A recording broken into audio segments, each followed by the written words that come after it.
Just starting this off with a funny little segment from last week's preview edition of It's Always Sunny in Chiefs Kingdom. Roll the clip.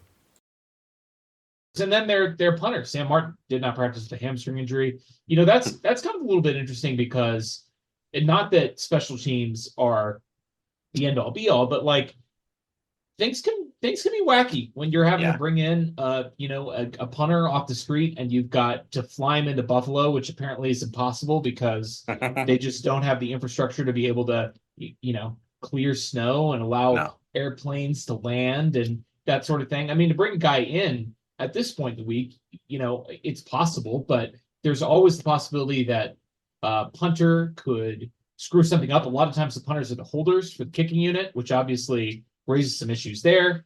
Well, that's what happened here. So their kick got blocked against the Steelers, and Martin, the holder, got blown up on the blocked kick play, hurt his hamstring, and then they put him in the game after that to punt. It's a hamstring injury, and he punted and then immediately grabbed his hamstring after and the that punt. was in, I mean, frigid conditions. I mean, like, yeah, it was snowing, and so it's interesting that if they let him punt and now he's not even able to practice today on Wednesday, I just wonder if he re-aggravated or aggravated it worse by going back out there after the play where he got injured. Just a really strange and interesting situation. And he's a good punter, so like I'm very interested in what they're going to do there.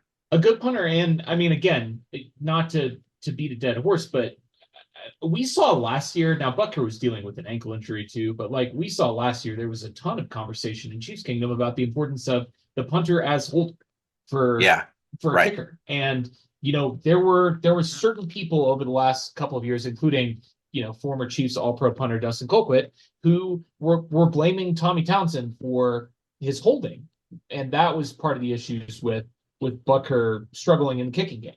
So I mean, playoff games usually are tight. They often can come down to a couple points here and there, whether it's an extra point, whether it's a long field goal that you got to have to tie the game late or whatever. Like having a guy in there that hasn't held for you as the kicker could potentially be big as well. So not like those kicks are going to be big in the playoffs, right? Right. Not like Buffalo has ever experienced any high-profile kicking issues in the playoffs before. You had to do that it, would Joe. never happen to a Buffalo Bills team. No, so I'm sure there's nothing to worry about, Bills fans, if you're listening. Everything's going to be just fine. Boy, you took that conversation wide right, didn't you? Sure did.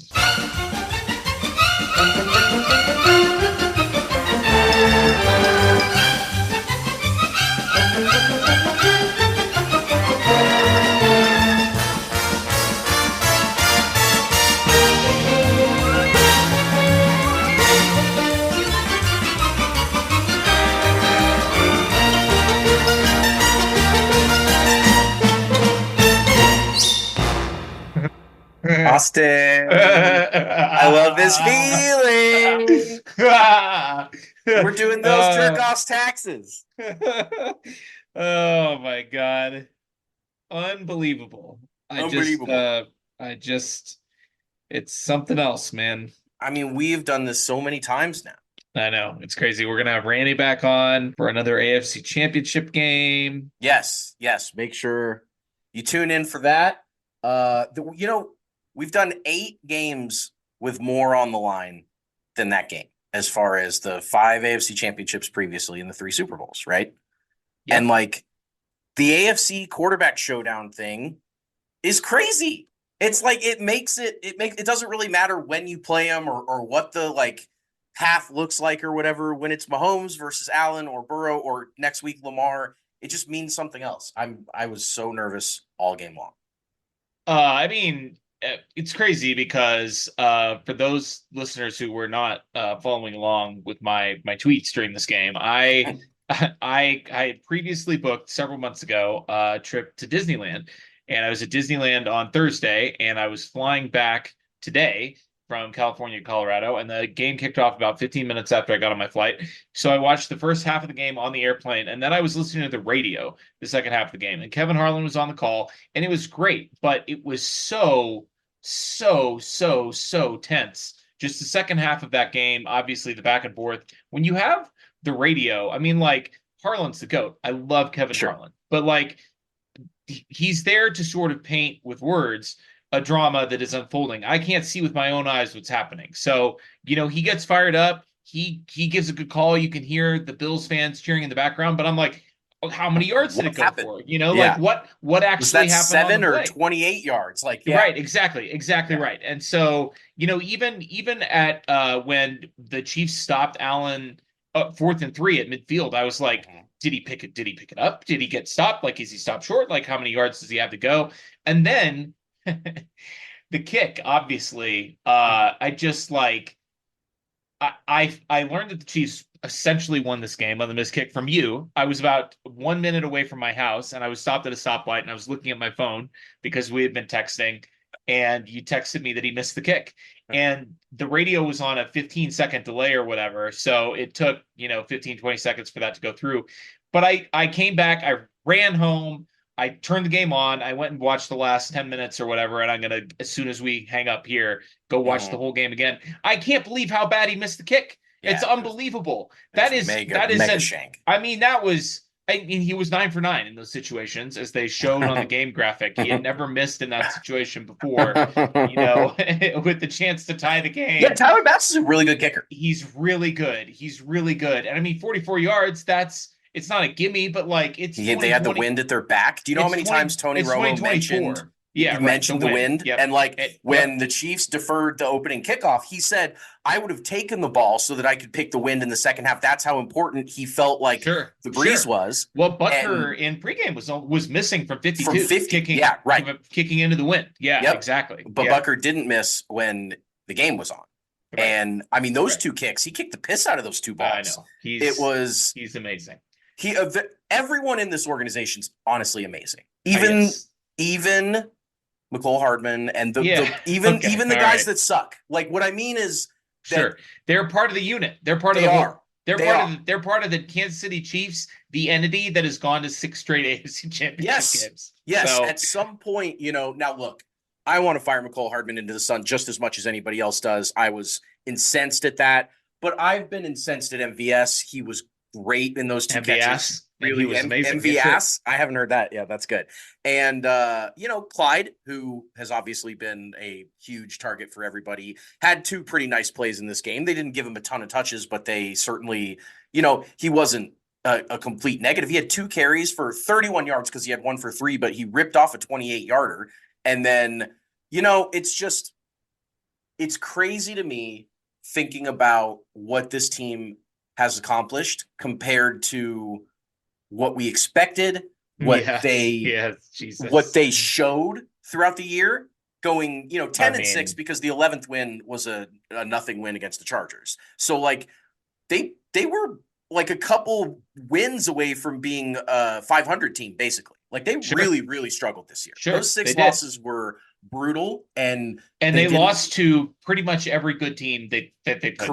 Correct. They were 2-4 or 2-5 against playoff teams, and the 2 wins were both Dolphins. I mean, that was the second win happened in the playoffs. Now this is obviously their third, but they just step up at the right time. Talk about playing your best football at the right time. Have you seen the Chiefs look this good since the Super Bowl?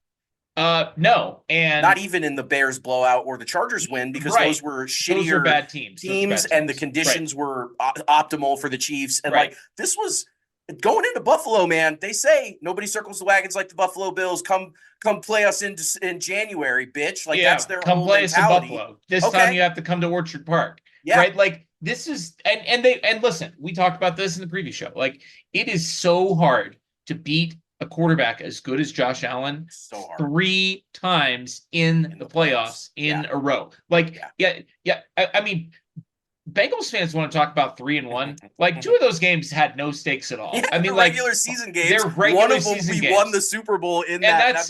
And that's their Roman Empire. That's their whole thing. 3-1, right? I frankly am like, I haven't fully. I know Bills fans have not fully processed this, but like I haven't even. I mean, thought about it from their perspective. Fully processed it from their perspective, and like what it means for them to be 0-3 against us in the playoffs. That's crazy. For for us to end their season three times in 4 years. In 4 years, when every single time they had legitimate Super Bowl aspirations for a Yes. team that has never won the Super Bowl. Yes. Right? Like, yeah. I mean, every one of those 3 losses, the Bills thought that they were going to win the Super Bowl. This was their year. You know, we were 6-6. We came back to make the playoffs. Every game from 6-6 on was a playoff game. We were playing single elimination 8 weeks in a row, and we survived. We got to this point. We finally got Mahomes in our house. You know, we got Josh Allen. We got Bills Mafia. You know, they've honestly been kicking the Chiefs' ass lately. And they have exactly. Matchups. They have when they beat the Chiefs, they beat the piss out of them a couple times, and then even the 13 seconds loss, they were obviously amazing in that game. Sure, they were, and we should have lost that game. Should have lost that game. You know, the one time Mahomes has ever been a home underdog was against the Bills, and the Bills beat him. And like, I mean, they did have the Chiefs number every time except when it matters most. Now, let me ask you this. Would you rather, and this is a gun to your head each way, but would you rather lose 4 straight Super Bowls or lose 3 times in 4 years with another playoff loss to another AFC quarterback as the 4th year against a guy that you are constantly measuring your guy up to and constantly failing that measurement? 0 Super Bowls, 0 MVPs for Josh Allen. I mean, I'll take the bullet. Like it's messed up because fire the gun. And the thing is, we were just messing around the other day on a G chat, and we're doing quarterback tiers. You put one out, and then we sort of were discussing it, and we both had Josh Allen as the second best quarterback in the NFL. I still agree with that, and I still agree with that too after watching him play. But like, you know, Lamar is playing in his first AFC Championship game. Allen only has 1. You know, yes, Lamar has 2. Lamar's going to win his second MVP. Yep, you know, Allen has 0. His first one was unanimous. Joe Burrow has taken a team to the Super Bowl. Won the AFC. He lost, but he's won the AFC. He's played in 2 AFC Championship games. Josh Allen only has 1. I mean, it's getting really hard for Bills fans to compare Josh Allen to anybody, and it sucks because I do think Josh Allen is the second best quarterback in the NFL behind Patrick Mahomes. I agree, and I really like yeah, me too. And he's a very of all those guys you mentioned. Really now, I guess fun. Lamar's pretty likable too as a person. He is. Burrow's obviously not.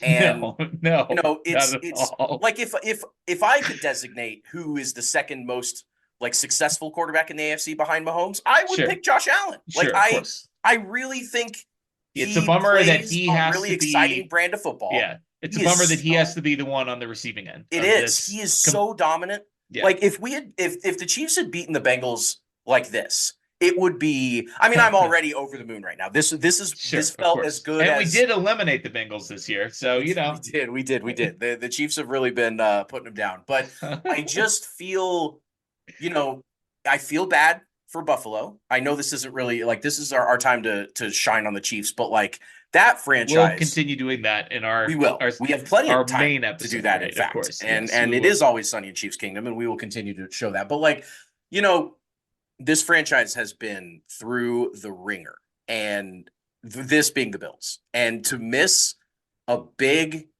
kick like that, I mean, wide right of all, like, even if they had missed it left, it wouldn't have stung as much as missing a wide right. They all had to relive wide right tonight among all the other horrible. I mean, it's really tough, and we'll see if they take some drastic measures to kind of get the taste out of their mouth, and if they fire McDermott, which I don't know, I don't think they will, but like if they do, no one's going to be like, oh my god, I never saw that coming. Like clearly he's on fire him. The hot seat, but I fire him. They should. I just don't. But I don't think they will. I mean, I think he saved his job when they made the playoffs. Correct. I think they did, and I believe, as you tweeted, like let's run it back. Let's get Sean McDermott and the Bills again next year. I mean, it's you awesome. know what's crazy too is obviously the Chiefs get a break at the end with I almost said Norwood. Scott with Tyler Bass Tyler Bass missing the kick wide right. But the Chiefs were the better team in this game. They were. And they were. Really, the Chiefs were on the negative side of a lot of variance in this game. Obviously, the Hardman fumble. I mean, that's basically the game. If the Chiefs punch that touchdown in. They go up 10. I mean, they go up 10 with essentially 8 minutes to play in the game. You know, Oh man, I mean, had they won the game without that play. So like, Right. obviously, yeah, Right. that would have been a backbreaker. Right, exactly. And so, it's crazy. It obviously, and Nick Wright pointed this out, like, even if the Bills make that kick, like the Yeah. Chiefs have 2 timeouts and 2 Minute minutes 40. left. You know, And we it's a talked tie about that game. with San Francisco in Right. 54. Right, Like, exactly. you know, even if they hit that over the top pass that Right. they all say if they would have hit that, they would have won. You're telling Right. me you're going to give Mahomes the ball with like Yeah, a 3 minute timeouts 40 in that or game in the whatever? Super Yeah, Bowl. no, Yep. that's 2 timeouts in this game in that's Buffalo. exactly. And plus, this is not the Chiefs offense that's been struggling. No. This was I they mean, this scored Chief- on every I possession know. but one, and then they punted And the once McCole play. and Right. the McCole play.